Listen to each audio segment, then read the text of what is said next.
पाठ 8 वैद्यराज जीवक। श्री घनश्याम ओझा द्वारा लिखित प्रस्तुत जीवनी में प्राचीन भारत के प्रसिद्ध आयुर्वेदाचार्य जीवक और चिकित्सा क्षेत्र में उनकी उपलब्धियों का उल्लेख है।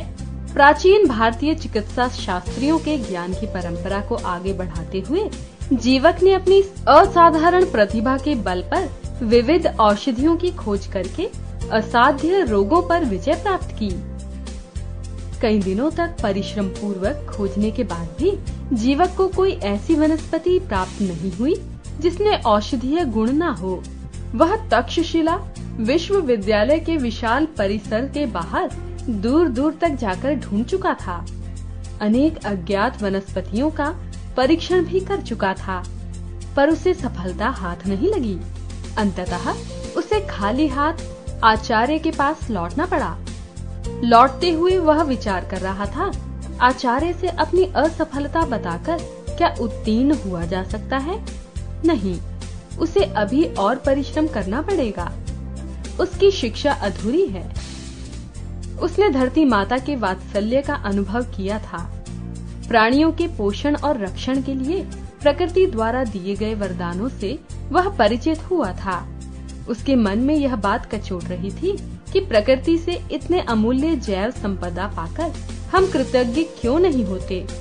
कितने जड़मती हैं वे लोग जो इसे नष्ट करते हैं। जीवक सूर्यास्त होने के पूर्व तक्षशिला विश्वविद्यालय के सिंह द्वार पर पहुंचा। आकाश में सावन के घने काले बादल के छा जाने से संध्या का आभास हो रहा था। बूंदाबांदी भी शुरू हो गई थी। उसने एक पल सावन के बादलों से भरे पूरे आकाश को देखा और दूसरे पल उसकी आंखें हरी भरी धरती पर आ टिकी। आचार्य के निवास पर जाने वाली पगडंडी घास से पट चुकी थी, पर जीवक के कदम सही दिशा में बढ़ते चले गए। जब जीवक आचार्य के कक्ष में पहुंचा, दीप धरों पर घृत के दीपक जल चुके थे।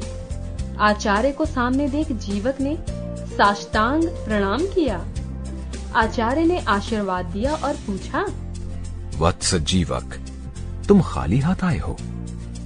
जीवक एक क्षण संकोच में पड़ा, फिर वह विनीत स्वर में बोला, हाँ आचार्यवर, मैं असफल रहा औषधीय गुणों से रहित वनस्पति खोजने में। लेकिन आचार्य ने प्रसन्न होकर कहा, वत्स, यह तुम्हारी अंतिम परीक्षा थी। तुम उत्तीर्ण हो गए। वास्तव में धरती पर ऐसी कोई वनस्पति है ही नहीं जो औषधीय गुण से रहित हो। ऋग्वेद में बताए गए रोगों और उपचारों के ज्ञान को जिन ऋषियों ने और आगे बढ़ाया, उनमें भारद्वाज और आत्रेय का नाम पहले आता है। इनके बाद धन्वंतरी, चरक, सुश्रुत आदि का। इनमें से सबने सभी वनस्पतियों को धरोहर माना और उन्हें प्राणियों के समान सजीव कहा। इनकी खोजों का लाभ हम सभी को प्राप्त हुआ है। वत्स जीवक, तुम इन्हें अवश्य याद रखना। इससे तुम कभी भ्रमित नहीं हो सकोगे। इनके परोपकारी कार्यों को और आगे बढ़ाते रहोगे। आचार्य एक क्षण के लिए मौन होकर जीवक को देखने लगे। जीवक की प्रसन्नता की कोई सीमा नहीं थी। आचार्य ने स्नेह से कहा, वत्स, तुम कल प्रातः अपने नगर राजगृह के लिए प्रस्थान कर सकते हो। अगले दिन चलते समय जीवक को आचार्य मार्ग व्यय और पाथेय देकर विदा करने लगे। जीवक की आंखों से आंसू बह रहे थे। आचार्य बार बार डबडबाई हुई आंखें उत्तरीय से पोंछ रहे थे। जीवक आचार्य के चरण छूकर विदा हुए। जीवक को याद आ रहा था जिस दिन उसे ज्ञात हुआ था कि वह एक अनाथ बालक है। उसे बहुत कष्ट हुआ था। सम्राट बिंबसार के पुत्र राजकुमार अभय ने उसे नवजात अवस्था में मिट्टी के एक ढेर पर पाया था। चूँकि वह प्रतिकूल परिस्थिति में भी जीवित रहा, अतः उसका नाम जीवक रखा गया और उसका लालन पालन राजकुमार ने करवाया था। इसीलिए उसे कौमार भृत कहा जाने लगा। इस तरह उसका पूरा नाम कौमार भृत जीवक पड़ा। जीवक ने संकल्प लिया था कि मैं किसी पर निर्भर नहीं रहूंगा। कठोर परिश्रम और तप से योग्यता प्राप्त करूंगा और अपने पूरे सामर्थ्य से असहायों का सहायक बनूंगा। इसी संकल्प से प्रेरित होकर वे एक दिन आयुर्वेद पढ़ने के लिए तक्षशिला विश्वविद्यालय आए। उनकी कामना पूरी हुई। वे अपने को ऋषियों के अर्जित ज्ञान का उत्तराधिकारी पाकर धन्य हो गए थे। वे रोग शोक मिटाने वाले एक कुशल वैद्य बन चुके थे। जीवक तक्षशिला से चलकर अयोध्या नगरी पहुँचे। उन्हें सरयू नदी के तट पर बसी इस सुप्रसिद्ध नगरी को देखने की इच्छा थी। भव्य मंदिरों और सुंदर भवनों वाली इस नगरी के मार्ग पर जाते हुए उन्होंने सोचा, क्यों न यहाँ के प्रसिद्ध वैद्यों से मिला जाए और यहाँ की चिकित्सा व्यवस्था के विषय में जानकारी प्राप्त की जाए। उन्हें अपने आचार्य से यह ज्ञात हुआ था कि उनके सहपाठी आचार्य देवदत्त अयोध्या नगरी के विख्यात वैद्य हैं। वे वैद्यराज देवदत्त से मिलने गए।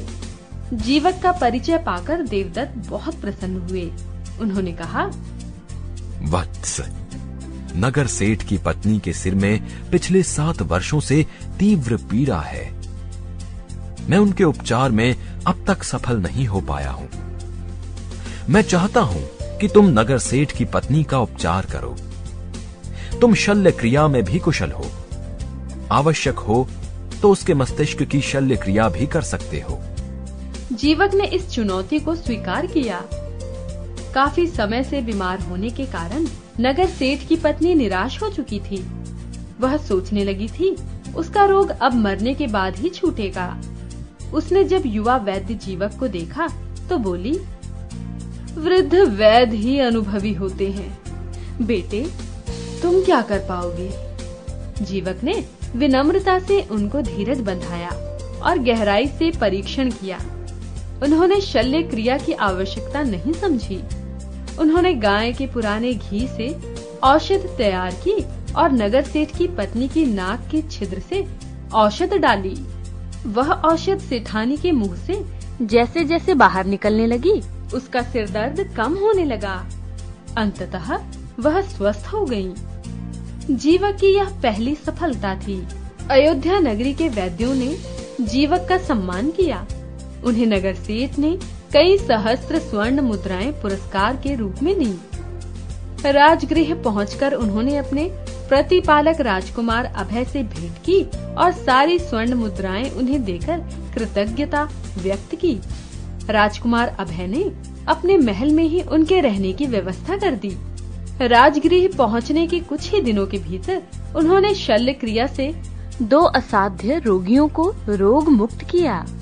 उन्होंने एक युवक रोगी के पेट को खोलकर उसकी उलझी हुई आंतों की गांठें खोली और पुनः सिलाई कर औषध का लेप लगा उसे स्वस्थ कर दिया। दूसरी शल्य क्रिया उन्हें एक सेठ के मस्तिष्क की करनी पड़ी। सेठ को अन्य वैद्यों ने बता दिया था कि वह 5 दिन से अधिक जीवित नहीं रह सकता। जब वह रोगी जीवक के पास आया तो उन्होंने एक शर्त रखी। तुम्हें 21 माह तक बिस्तर पर लेटना पड़ेगा। 7 माह दाएं, 7 माह बाएं और 7 माह सीधे।